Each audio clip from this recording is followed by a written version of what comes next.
Hello friends, welcome to the success Kendra. Friends देखिए, बिहार दरोगा की 1275 पदों पर जो वैकेंसी आई हुई है, जिसका एग्जाम डेट 17 दिसंबर 2023 को निर्धारित है। फ्रेंड्स उसके लिए यहाँ पर आप देख सकते हैं ज्ञान बिंदु जीएस एकेडमी का जो नया प्रैक्टिस बुक आया हुआ है दरोगा सीरीज 2 का, उसको हम लोग कवर करेंगे। और आज हम लोग सेट नंबर 1 को डिस्कस करेंगे। यहाँ पर देख सकते हैं इसमें टोटल जो है 20 प्रैक्टिस सेट्स दिए गए हैं। यहाँ पर आप देख सकते हैं टोटल 20 प्रैक्टिस सेट्स दिए गए हैं।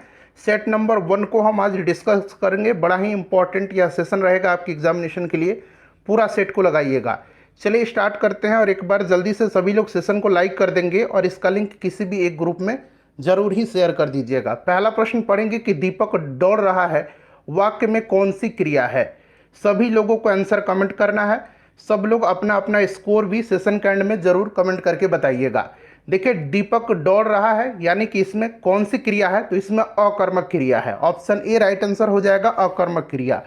देखिए फ्रेंड्स, अकर्मक क्रिया और सकर्मक क्रिया। सकर्मक क्रिया क्या होता है, तो सकर्मक क्रिया में कर्म होता है। इसमें कार्य का प्रभाव किसी अन्य व्यक्ति, वस्तु या कर्म पर पड़ता है, जबकि अकर्मक क्रिया में कर्म नहीं होता है और क्रिया का प्रभाव स्वयं कर्ता पर पड़ता है। तो ये अकर्मक क्रिया है, दीपक दौड़ रहा है। अच्छा, सकर्मक क्रिया की बात करें तो सकर्मक क्रिया की बात करें तो राम आम खाता है। यहाँ पर देखिए, यह एक प्रकार का सकर्मक क्रिया है। चलिए नेक्स्ट क्वेश्चन करेंगे कि स्वतंत्रता प्राप्ति के पूर्व प्रति व्यक्ति राष्ट्रीय आय रुपया में किनके द्वारा 62 रुपया अनुमानित किया गया था। तो यहाँ पर देखिएगा 62 रुपया जो है यह अनुमानित किसके द्वारा किया गया था, तो 62 रुपया अनुमानित किया गया था VKRV राव के द्वारा। Option number C correct answer हो जाएगा। दादा भाई नौरोजी के द्वारा कितना जो है अनुमानित किया गया था, तो दादा भाई नौरोजी के द्वारा 20 रुपया जो है अनुमानित किया गया था। अच्छा, दादा भाई नौरोजी ने 1868 में यह अनुमानित किया था। और VKRV राव ने कब किया था, तो इसे भी ध्यान रखेंगे 1931-32 में। चलिए अगला प्रश्न कि चार मीनार का निर्माण कार्य कब पूरा हुआ था। चार मीनार की अगर हम बात करते हैं तो चार मीनार है कहाँ पर, तो हैदराबाद में है। और देखिए, मोहम्मद कुली कुतुब शाह ने हैदराबाद में चार मीनार का निर्माण कार्य करवाया था। क्लियर है। और यह किस नदी के तट पर है, तो मूसी नदी के तट पर है। आपको याद भी होगा कि हैदराबाद मूसी नदी के तट पर स्थित है। ठीक है ना। 1591-92 में पूरा हुआ था। ऑप्शन नंबर इसका सी जो होगा राइट आंसर हो जाएगा। चलो उसके बाद देखिएगा कि 100 और 1000 के बीच कितनी संख्याएं 17 से विभाज्य हैं। देखिए, मैथ और रीजनिंग का मैं आपको आंसर बता दूंगा, आप लोग स्वयं सॉल्व करेंगे। अगर मैं सॉल्व करूंगा तो वीडियो काफ़ी लंबी हो जाएगी और इससे आपको काफ़ी असुविधा होगी। राइट आंसर मैं इसका बता देता हूँ, 53 जो होगा इसका करेक्ट आंसर हो जाएगा। चलिए उसके बाद देखिए, निम्नलिखित में से किस रॉकेट द्वारा चंद्रयान 3 को लॉन्च किया गया था। चंद्रयान 3 को लॉन्च किया गया था किस रॉकेट के द्वारा। अच्छा, आपको भली भांति याद होगा कि चंद्रयान 3 को LM3M4 रॉकेट के द्वारा देखिए LM3M4 रॉकेट के द्वारा इसको कब लॉन्च किया गया था, तो 14 जुलाई 2023 को। यह डेट बड़ा ही इंपॉर्टेंट है, 14 जुलाई 2023 को। इसे नोट डाउन करेंगे, एग्जाम में निश्चित रूप से पूछा जाएगा। और कहाँ से लॉन्च किया गया था, तो सतीश धवन अंतरिक्ष केंद्र श्रीहरिकोटा से इसको लॉन्च किया गया था। ठीक है ना। अच्छा, चंद्रयान 3 तो था चंद्रमा के दक्षिणी ध्रुव पर 23 अगस्त 2023 को। कब, तो 23 अगस्त। ये सारी घटनाएं 2023 की है। 23 अगस्त 2023 को सफलतापूर्वक सॉफ्ट लैंडिंग किया था चंद्रयान 3 चंद्रमा के दक्षिणी ध्रुव पर। 23 अगस्त 2023 को सफलतापूर्वक सॉफ्ट लैंडिंग किया था। क्लियर है। और चंद्रयान 3 के लैंडर का नाम विक्रम है और रोवर का नाम क्या है, प्रज्ञान है। क्लियर। अच्छा, भारत चंद्रमा के दक्षिणी ध्रुव पर पहुंचने वाला दुनिया का पहला देश बन गया है। इससे भी आप जरूर याद रखेंगे। और अमेरिका, रूस और चीन के बाद भारत चंद्रमा पर सॉफ्ट लैंडिंग करने वाला दुनिया का चौथा देश बना हुआ है। दक्षिणी ध्रुव पर पहुंचने वाला दुनिया का पहला देश है, बट सॉफ्ट लैंडिंग के मामले में अमेरिका, रूस और चाइना के बाद भारत चौथे स्थान पर है। क्लियर। सारे पॉइंट्स को आप ध्यान रखिएगा। चलिए अगला प्रश्न पढ़ेंगे, करंट का ही प्रश्न है। एक था सैन्य अभ्यास का आयोजन किन दो देशों के मध्य किया गया, तो ये भारत और मालदीव के बीच। भारत और मालदीव इसका करेक्ट आंसर हो जाएगा, भारत और मालदीव के बीच में। अच्छा, भारत और मालदीव के बीच में एक और अभ्यास होता है, कौन सा, एक्वेरिन। एक्वेरिन, ये भी भारत और मालदीव के बीच का ही सैन्य अभ्यास है। क्लियर, ध्यान रखेंगे। अगला प्रश्न पढ़ेंगे कि निम्नलिखित कथन पर विचार करें और यहाँ से आपको सही कथन चुनना है। पहला स्टेटमेंट दिया गया है कि एक अर्ध पारगम्य झिल्ली द्वारा अधिक सांद्रता वाले विलियम से कम सांद्रता वाले विलयन की ओर अणुओं की गति करने की क्रिया को परासरण यानी कि ऑस्मोसिस कहा जाता है।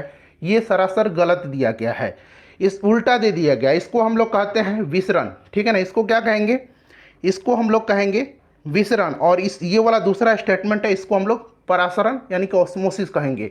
तो दोनों कथन गलत दिया गया है, तो न तो एक होगा और न ही दो होगा। ऑप्शन नंबर इसका डी राइट आंसर हो जाएगा। देखिए, जब दो विभिन्न सांद्रता वाले विलयनों को एक अर्ध पारगम्य झिल्ली द्वारा अलग कर दिया जाता है तो कम सांद्रता वाले विलियम से अधिक सांद्रता वाले विलयन की ओर पानी अथवा विलायक के अणुओं की गति करने की क्रिया को परासरण कहते हैं।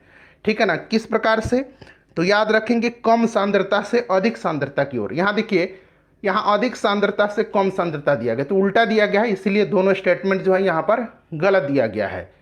चलिए उसके बाद देखिए कि सार्कोप्लाज्म नामक तरल उत्तक पाया जाता है। चलिए बताएंगे सभी लोग आंसर कमेंट करके, क्या होगा इसका राइट आंसर। तो फ्रेंड्स देखिए, ये सार्कोप्लाज्म नामक जो तरल उत्तक है ना, यह पाया जाता है पेशी उत्तक में। किसमें, पेशी उत्तक में। अच्छा, मायोग्लोबिन, यहाँ मैं लिखता हूँ मायोग्लोबिन, याद रखिएगा। जो भी मैं एक्स्ट्रा फैक्ट्स बता रहा हूँ उसे ध्यान रखेंगे। मायोग्लोबिन सार्कोप्लाज्म में उपस्थित प्रोटीन होता है। अगर पूछा जाए कि सार्कोप्लाज्म में उपस्थित प्रोटीन क्या है, तो माइकोग्लोबिन याद रखेंगे, जिसमें कि ऑक्सीजन को बांधने की क्षमता होती है। चलिए अगला प्रश्न करेंगे कि पारिस्थितिकी तंत्र की संकल्पना को निम्नलिखित में से किसने प्रस्तावित किया था। फ्रेंड्स देखिए, एडुटेरिया का जो वॉल्यूम 2 प्रैक्टिस बुक आया हुआ है वो मैंने कंप्लीट करा दिया है, और उसमें जितने भी करंट अफेयर्स के प्रश्न दिए गए हैं उस सारे बुक में 15 सेट्स में उनको मैं एक सेपरेट वीडियो में कवर कराया हुआ है। साथ ही साथ हिस्ट्री के जो प्रश्न उस बुक में है उनको भी सेपरेट वीडियो में कवर कराया हूँ मैं। इसी प्रकार से सभी सब्जेक्ट को कवर करवाने का मैं प्रयास करूँगा, उसको भी आप जरूर देखिएगा। लिंक सभी का डिस्क्रिप्शन बॉक्स में मिल जाएगा। 2008 से लेकर के अब तक बिहार दरोगा में जितने भी प्रश्न पूछे गए हैं उनको मैंने सब्जेक्ट वाइज अलग अलग वीडियो में कवर कराया हुआ है। हिस्ट्री के प्रश्नों को अलग वीडियो में, ज्योग्राफी के प्रश्नों को अलग वीडियो में, साइंस के प्रश्नों को अलग वीडियो में, और पॉलिटी के प्रश्नों को अलग वीडियो में। कम समय है और इससे बेहतर आपको कहीं भी कंटेंट दूसरे चैनल पर नहीं मिलेगा। चैनल को सब्सक्राइब कर लीजिएगा और बगल में जो बेल आइकन है उसको जरूर दबा लीजिएगा ताकि वीडियो के नोटिफिकेशन सबसे पहले आपके पास पहुंच जाए। अब देखिए, पारिस्थितिक तंत्र की संकल्पना को किसने प्रस्तावित किया था, तो इसका करेक्ट आंसर क्या हो जाएगा, एजी टांसले ने 1935 में किया था। एजी टांसले हो जाएगा। यहाँ पर देखिए अर्नेस्ट हैकल का भी नाम दिया गया है, तो इकोलॉजी शब्द अर्नेस्ट हैकल ने प्रतिपादित किया था। चलिए उसके बाद देखिए, जलवायु परिवर्तन पर अंतर सरकारी पैनल आईपीसीसी, अब इसका फुल फॉर्म क्या होगा भाई आईपीसीसी का, तो inter governmental panel on climate change. Clear नहीं, याद रखिएगा इसका मुख्यालय कहाँ पर अवस्थित है।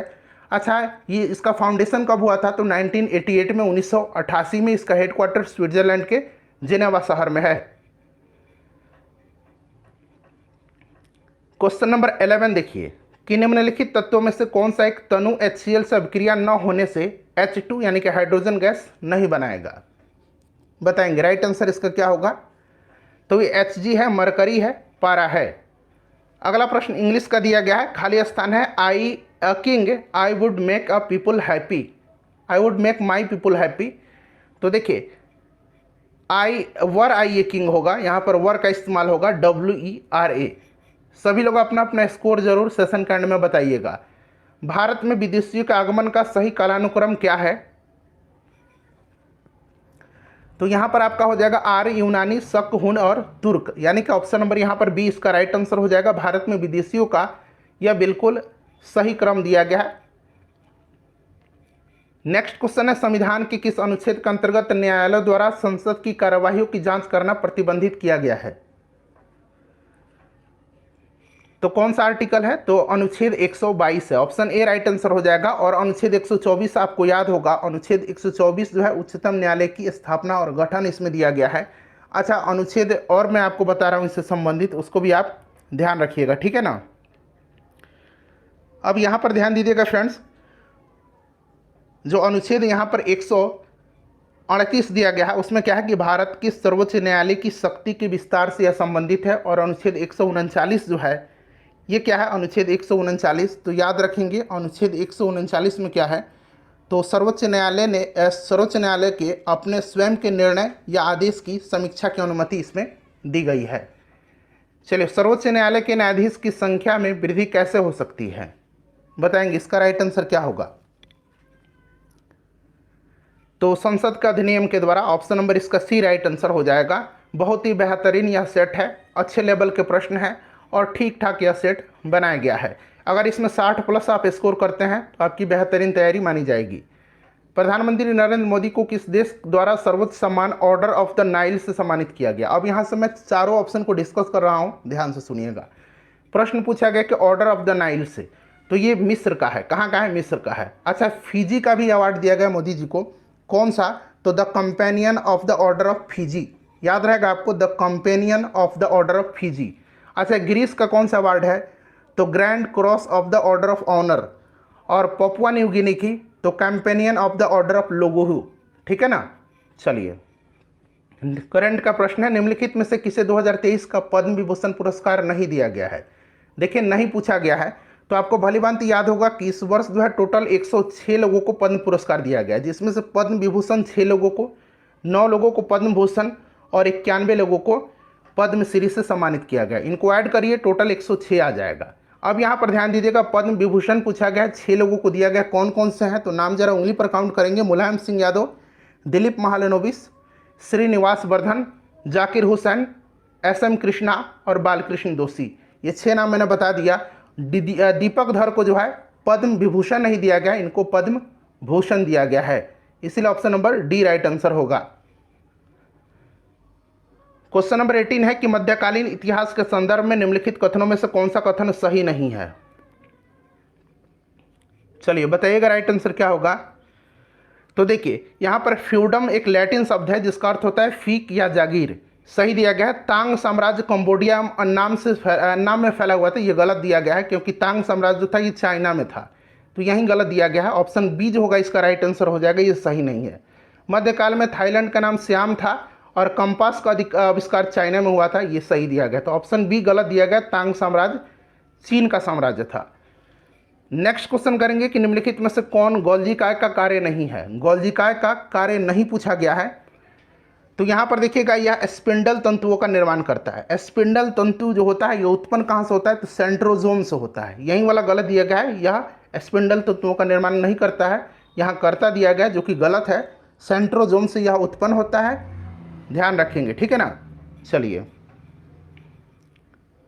उसके बाद देखिए मादा जनन कोशिकाएं यानी कि अंडे कोशिका कहाँ बनते हैं, तो फ्रेंड्स ये अंडाशय में बनते हैं। देखिए, लोकपाल की चयन समिति में निम्नलिखित में से कौन शामिल नहीं होता है। लोकपाल की चयन समिति में कौन शामिल नहीं होता है, तो देखिए इसमें शामिल होते हैं कौन कौन से, तो इसमें शामिल होते हैं प्रधानमंत्री, लोकसभा के अध्यक्ष, भारत के मुख्य न्यायाधीश, विपक्ष के नेता, ये सब शामिल होते हैं। राष्ट्रपति इसमें शामिल नहीं होते हैं। दूसरा, पिछड़ा वर्ग आयोग का गठन कब किया गया था, तो दूसरा पिछड़ा वर्ग आयोग का गठन 1979 में किया गया था, 1979 में किया गया था और इसके अध्यक्ष बीपी मंडल थे। अध्यक्ष का नाम जरूर याद रखिएगा, कौन थे, बीपी मंडल थे, ठीक है ना। मूसिका राजवंश का शासन क्षेत्र था, मूसिका राजवंश का शासन क्षेत्र, तो ये केरला में, ऑप्शन सी राइट आंसर हो जाएगा। उसके बाद देखिए, एक संतुलित आहार निम्नलिखित में से किस पहलू का ध्यान रखता है। पहला स्टेटमेंट पढ़िए, पोषक तत्वों को सही अनुपात में शामिल करता है, बिल्कुल करेक्ट स्टेटमेंट है। सभी पोषक तत्वों के लिए RDA को पूरा करता है, ये भी सही। अच्छा, RDA का फुल फॉर्म क्या होता है, RDA का फुल फॉर्म क्या होता है, तो रेकमेंडेड डाइटरी अलावेंस, ठीक है ना, रेकमेंडेड डाइटरी अलावेंस, ठीक है ना, फुल फॉर्म भी आप याद रख सकते हैं। तो पहला और दूसरा दोनों सही दिया गया है, तो 1 और 2 दोनों जो है सही स्टेटमेंट है। चलिए, यहाँ पर मिलान करना है सूची 1 को सूची 2 से। डहेलिया क्या होगा, तो डहेलिया आपका हो जाएगा पुलकित जड़। पान क्या होगा, पान हो जाएगा आपका आरोही जड़। और अमर बेल हो जाएगा आपका चूसन जड़। और सलजम जो हो जाएगा यह आपका कुंभी रूपी जड़ हो जाएगा। तो 1 3 4 2, 1 3 4 2, ऑप्शन सी इसका राइट आंसर हो जाएगा। देखिए, यदि नोआ विस्फोट के बाद तारे के अवशेष का द्रव्यमान चंद्रशेखर सीमा के अंदर हो तो क्या बनेगा? नोआ विस्फोट के बाद तारे के अवशेष का द्रव्यमान चंद्रशेखर सीमा के अंदर हो तो क्या बनेगा? तो ये श्वेत बामन बनता है, श्वेत बामन। चलिए, किसी वृत्त की त्रिज्या 50% उसकी वृद्धि होती है तो क्षेत्रफल में कितने प्रतिशत की वृद्धि होगी?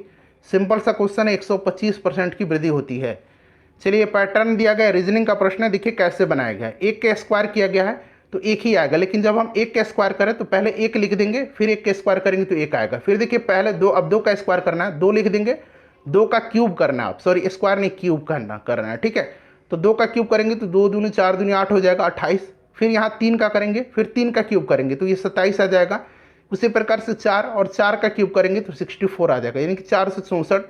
यहाँ पर देखिए 5 का क्यूब करेंगे तो पहले 5 लिखेंगे और फिर 5 का क्यूब करेंगे तो 25 गुना 5 तो 125 होगा। यही क्रम है, 464 राइट आंसर होगा। उसके बाद देखिएगा, यहाँ पर फिर से मिलान करना है।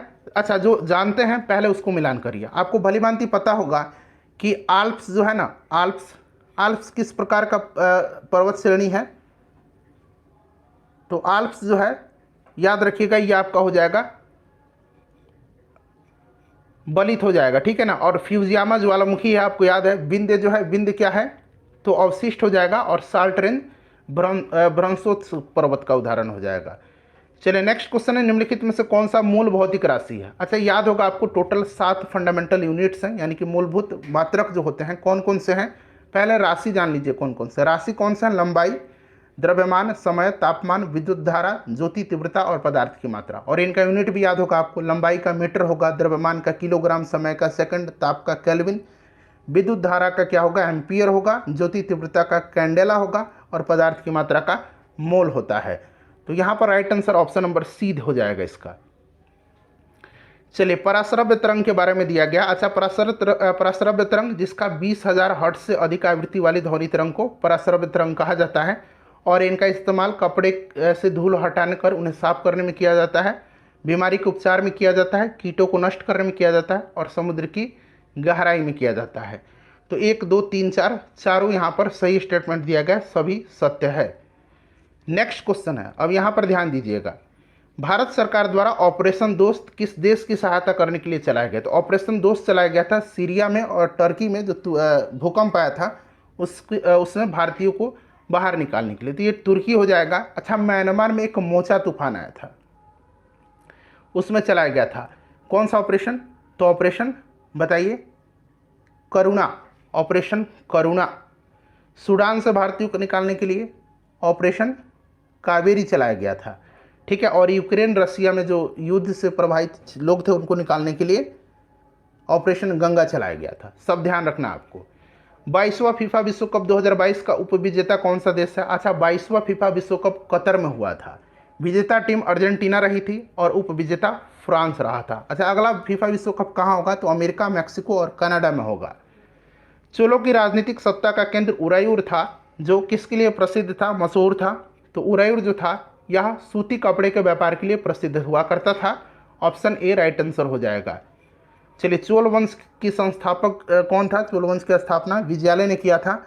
और राजधानी कहाँ हुआ करती थी? तो तंजौर हुआ करती थी चोल वंश की राजधानी। चलिए, धूम, कोहरा, स्मॉग निम्न में से किसका मिश्रण है? तो धूम कोहरा जो है, ये धूम, कोहरा, सल्फर डाइऑक्साइड, इन सभी का मिश्रण है। 36 नंबर देखिएगा, मिलान करना है। कंपनी द्वारा पारित अधिनियम और उनकी विशेषताएं दी गई हैं। चलिए, रेगुलेटिंग एक्ट 1773, ये क्या हो जाएगा? रेगुलेटिंग एक्ट, बताइए राइट आंसर क्या होगा? तो आपका सर्वोच्च न्यायालय की स्थापना। पिट्स इंडिया एक्ट 1784, ये आपका नियंत्रण बोर्ड यानी कि बोर्ड ऑफ कंट्रोल का गठन। चार्टर अधिनियम 1813, ईसाई मिशनरियों को भारत में धर्म प्रचार की अनुमति। और ये चार्टर एक्ट जो था 1833, गवर्नर जनरल की परिषद में विधि सदस्य की नियुक्ति। और इसी 1833 के चार्टर एक्ट के द्वारा विलियम बेंटिक को भारत का गवर्नर जनरल नियुक्त किया गया था। अब ये क्रम आप लोग मिला लीजिएगा। देखिए, संवैधानिक प्रावधानों के अनुसार राज्य की सीमाओं को बदलने के लिए खाली स्थान दिया गया कि सहमति की आवश्यकता है।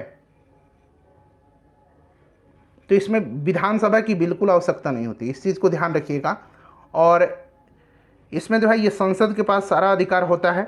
तो इनमें से कोई नहीं, राइट आंसर हो जाएगा। कौन सा ग्रंथ दारा शिकोह कौन था? तो औरंगजेब का भाई था और शाहजहां का यह सबसे योग्य पुत्र था। असली वारिस दारा शिकोह ही था, लेकिन औरंगजेब ने इसको 3 युद्ध, देवराई घाटी का युद्ध, धर्मट का युद्ध और एक और युद्ध था उसमें पराजित किया था और दारा शिकोह को मार दिया था। और औरंगजेब आनन फानन में एक बार अपना राज तिलक करवाया था और दोबारा भी करवाया था, 2 बार उसने अपना राज्याभिषेक किया था, आपको भलीभांति याद भी होगा। यहाँ पर देखिएगा दारा बनामा नहीं था इसका। चलिए बाकी सर अकबर ये बड़ा ही प्रसिद्ध है, आपको याद होगा। मजम उल बहरीन और सफीनत उल औलिया, ये तीनों दारा शिकोह की रचना है। चलिए मिलान करना है। डेंगू बुखार होता है किससे? तो एडिस एजिप्टी मच्छर से। हाथी पांव किससे होगा? तो क्यूलेक्स, आपको याद होगा क्यूलेक्स। फैटिगन्स। काला जार हो जाएगा आपका इसमें से कौन सा? तो आपका काला जार हो जाएगा 1 नंबर फिलीबोटोमस, और निद्रा रोग ग्लोसिना। इसको आप लोग मिला लीजिएगा, ठीक है ना। चलिए यहाँ पर मिला के टिक लगा लीजिएगा। क्वांटो मैदान, अच्छा ये क्वांटो मैदान है, ठीक है ना। इस तरह से कहीं कहीं आपको कांतो मैदान भी लिखा मिलेगा, कांतो मैदान।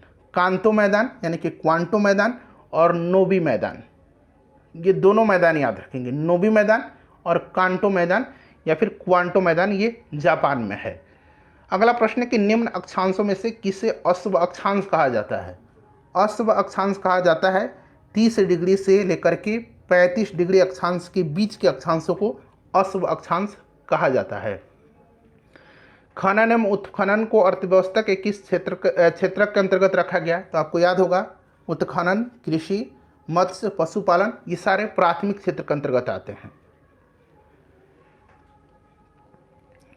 उसके बाद देखिए एक भू उपग्रह अपने कक्ष में निरंतर गति करता है और यह अभिकेंद्र बल के प्रभाव से होता है जो प्राप्त होता है। अच्छा भू उपग्रह जो होता है ये पृथ्वी तल से कितनी ऊंचाई पर होता है? ये प्रश्न बनता है 36,000 किलोमीटर, याद रखिएगा।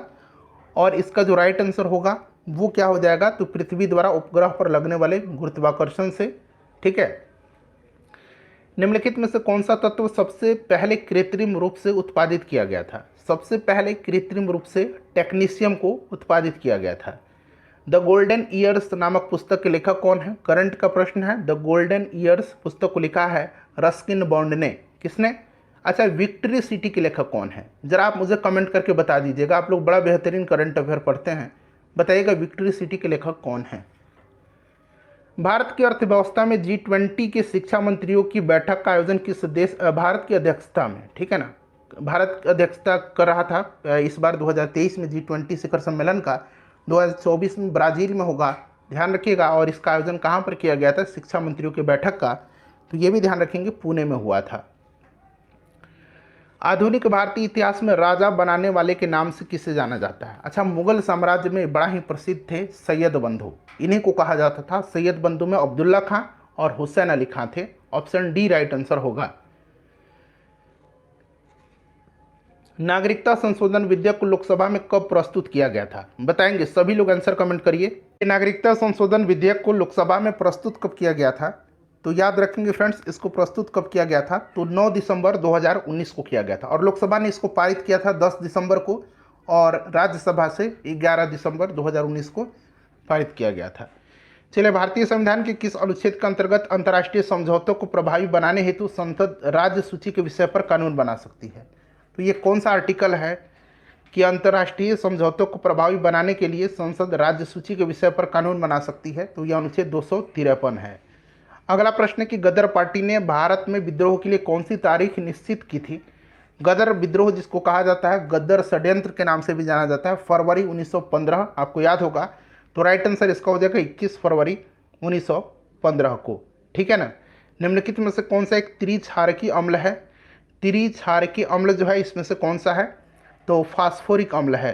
फास्फोरिक एसिड जो है यह त्रिक्षारकीय अम्ल है। उसके बाद देखिए मिलान करना है, एक तरफ स्थानीय हवाएं हैं और दूसरी तरफ उनका क्षेत्र दिया गया है। तो सीसुम जो है ये कहाँ की हवा है?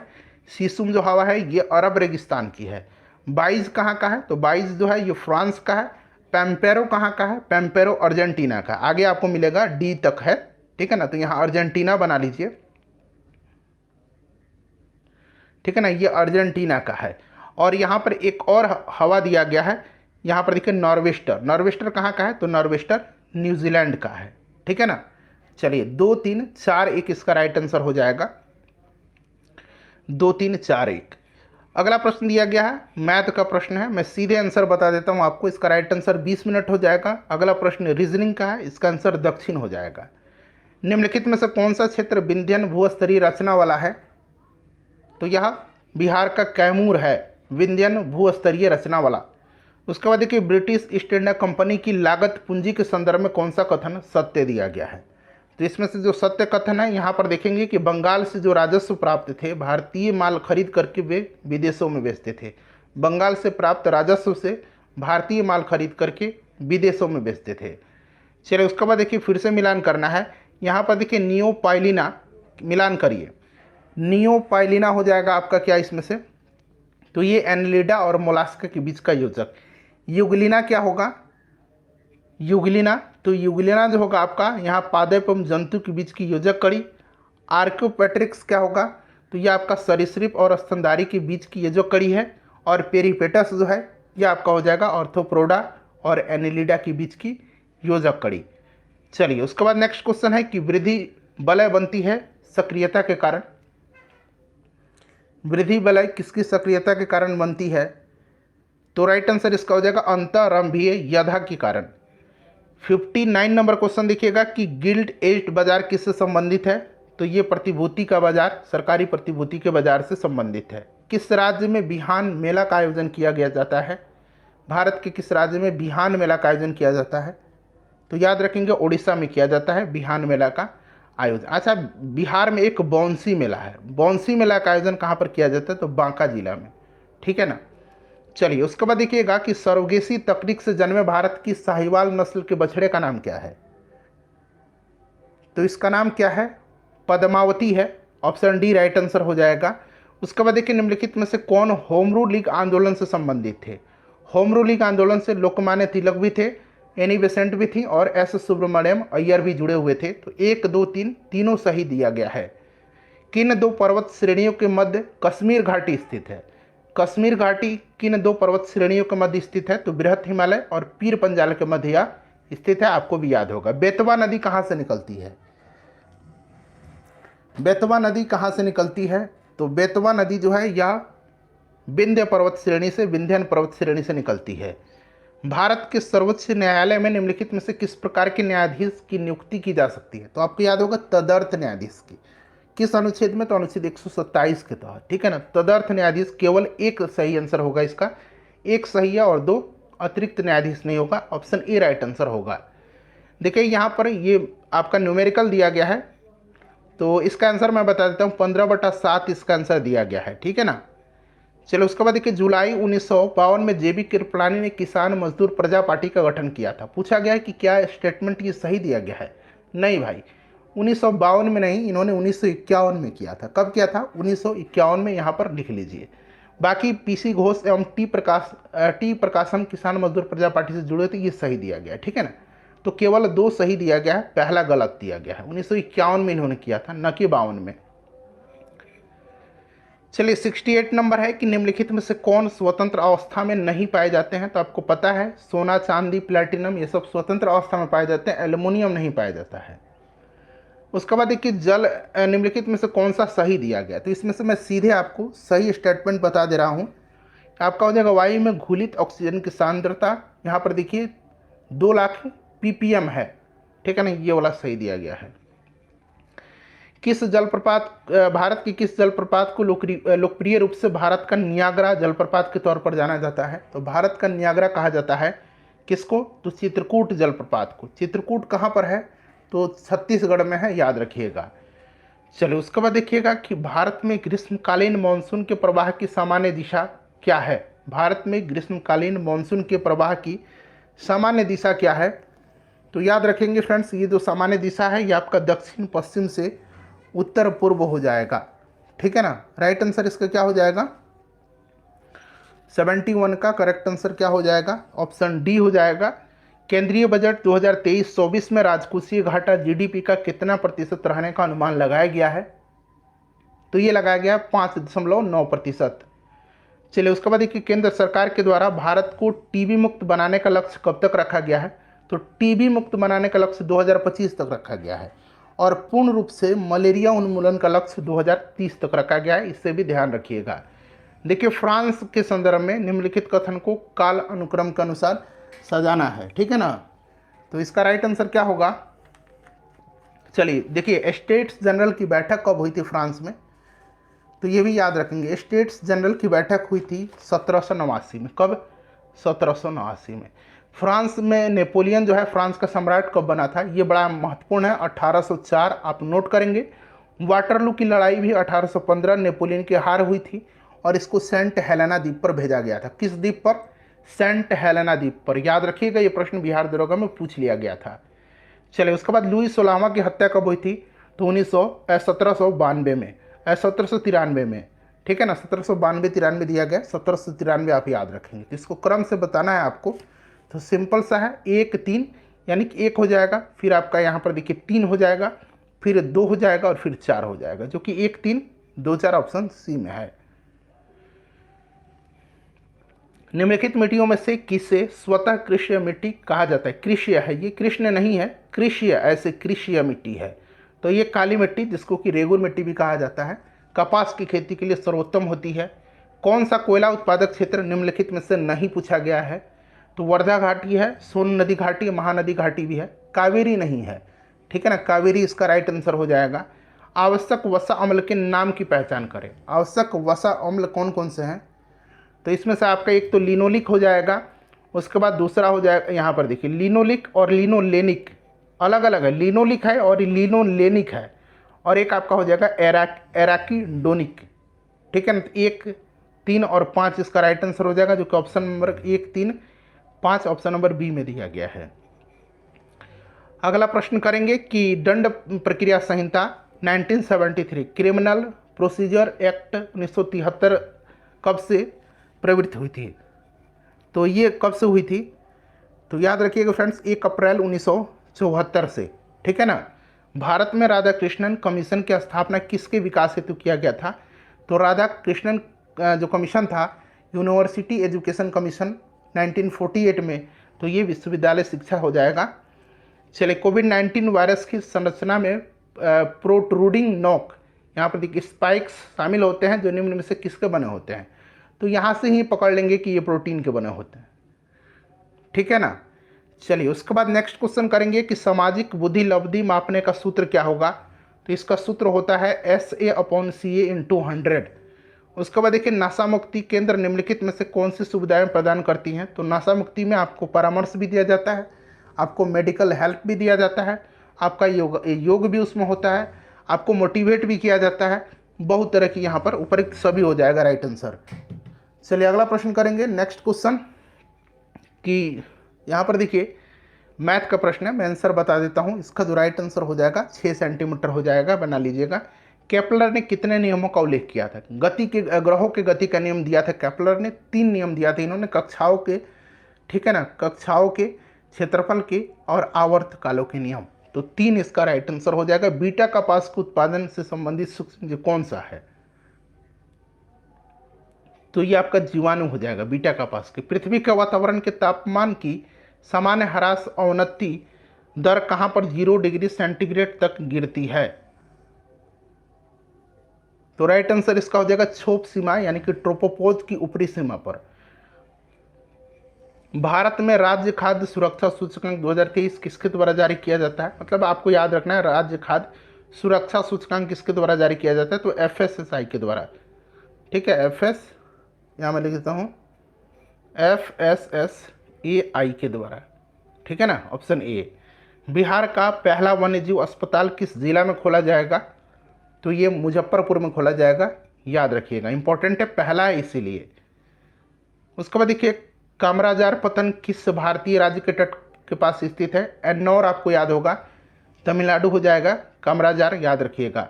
बिहार के किस जिले में चूना पत्थर सर्वाधिक पाया जाता है, तो रोहतास और कैमूर में, ऑप्शन ए और बी दोनों राइट आंसर होगा। विश्व का प्रथम राष्ट्रीय उद्यान कौन सा है इसमें से, तो ये अमेरिका का येलोस्टोन राष्ट्रीय उद्यान है, ऑप्शन ए राइट आंसर हो जाएगा। निम्नलिखित में से कौन जीवित जीवों के वर्गीकरण का सही पदानुक्रम दिया गया है, बताएंगे इसका राइट आंसर क्या होगा, तो ऑप्शन बी हो जाएगा जगत, संघ, वर्ग, गण, कुल, वंश और प्रजाति। ऑप्शन बी करेक्ट आंसर होगा इसका। निम्नलिखित में से किसको विश्व बैंक का नया अध्यक्ष बनाया गया? तो डेविड मलपास की जगह बना है अजय बंगा, या अजय बंगा, सॉरी यहाँ पर दिएगा अजय बंगा, ऑप्शन नंबर डी में। देखिए सब बंगा दिया गया है, देख करके टिक लगाइएगा, नहीं तो मेरे तरफ से भी गलती हो जाएगा। चलिए उसके बाद नेक्स्ट क्वेश्चन है, निम्नलिखित में से किसे निम्नलिखित में से मिश्र वाक्य का चयन करें। तो इसमें से मिश्र वाक्य कौन सा है? उसके पास जो कुछ था वह हो गया, ऑप्शन सी। 95 नंबर है यहाँ पर। देखिए यदि कल से दो भिन्न, ये मैं आंसर बता देता हूँ, 95 का गुरुवार हो जाएगा। चलिए ट्रांसलेट करना है हिंदी में, बच्चे पढ़ाए जा रहे हैं, चिल्ड्रेन आर बीइंग टॉट हो जाएगा, option number A right answer हो जाएगा। एरेवान कहाँ की राजधानी है? तो एरेवान आर्मेनिया की राजधानी है। अजरबैजान की बाकू है। यूक्रेन की याद रखेंगे, कीव है यूक्रेन की राजधानी। बंदी जीवन के लेखक निम्नलिखित में से कौन है? तो बंदी जीवन के लेखक सचिंद्रनाथ सन्याल हैं। वेलिंगटन ट्रॉफी का संबंध किस खेल से है? तो इसका आंसर हो जाएगा आपका रोइंग से, ठीक है ना। और राष्ट्रीय मतदाता दिवस कब मनाया जाता है? इसका आंसर आप कमेंट करके बताइए, साथ साथ अपना स्कोर भी बताइए। सेशन को लाइक कर दीजिए, शेयर कर दीजिए। पीडीएफ आपको टेलीग्राम पर मिलेगा, टेलीग्राम से जुड़िए, या व्हाट्सएप चैनल से भी जुड़ सकते हैं, लिंक आपको डिस्क्रिप्शन बॉक्स में मिल जाएगा। फटाफट सेशन को शेयर कर दीजिए फ्रेंड्स।